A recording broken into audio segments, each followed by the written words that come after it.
কুড়িগ্রাম। ওর হলো 14 দিন আগে আমরা নাকের অপারেশন করছি। আজকে আমরা নাকের স্প্রিং বের করে দিব, প্লাস্টিকের প্যাক। আগে সাধারণত আমরা নাকে প্যাক দিতাম হলো স্যালাইন ব্যাগ কেটে ওটা হলো নাকে ঢুকাই দিতাম, কিন্তু ওটা দিলে যেটা হয় রোগীর অনেক ব্যথা হয়। তুমি ভয় পাচ্ছ কেন? ভয় পায় না। কিন্তু এটার ক্ষেত্রে একদম নরম, হ্যাঁ, এটাতে রোগীর এত ব্যথা হয় না। কিন্তু মানে এখন আমরা ওই আগের মতো করে প্যাক না দিয়ে এই জিনিসটা দিই, এটা অনেক সিলিকনের এবং এটাতে ব্যথা নাই।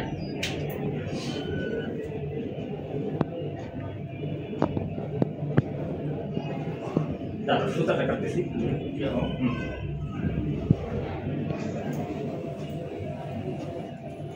ওকে, ভেরি গুড।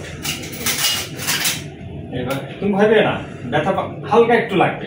আগের যে প্যাকগুলো ছিল অনেক বেশি লাগতো, এই প্যাকগুলো একদম নরম। তুমি ভয় পাচ্ছ কেন?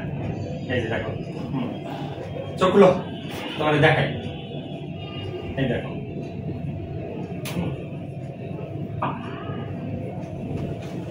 টিস্যু দিয়ে ধরে এটা চাপ দিয়ে দেখো কেমন নরম।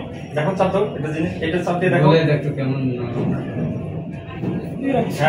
হ্যাঁ, এই কারণে এগুলো হলো আমরা চীন থেকে কিনে নিয়ে আসি। হ্যাঁ, এগুলোতে ব্যথা হয় না। কিন্তু নর্মাল আগে কি করতাম আমরা, স্যালাইনের যে ব্যাগ আছে ব্যাগ কেটে দিতাম, ওগুলোতে প্রচুর ব্যথা হতো। এই যে বের করার সময় রোগী একদম মনে করো যে চিল্লায় চিৎকার করে অস্থির হয়ে যেত। ওটা আরো ভারী বেশি ব্যথা হবে, ওটা শক্ত। হ্যাঁ, শক্ত। এটাতে ব্যথা হয় না, এটা নরম।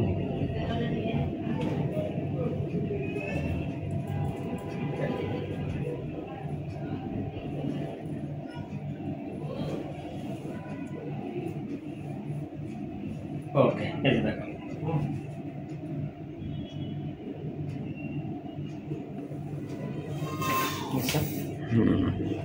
নাকের স্প্রিন্ট ঠিক আছে। এখন দেখি আমরা যে তোমার নাক কেমন আছে। আমরা অপারেশন করলাম, অপারেশন করে নাকের কি অবস্থা আছে, কোনো সমস্যা হয়েছে কি না এটা সে বলবো। ভয় পাচ্ছ কেন? না,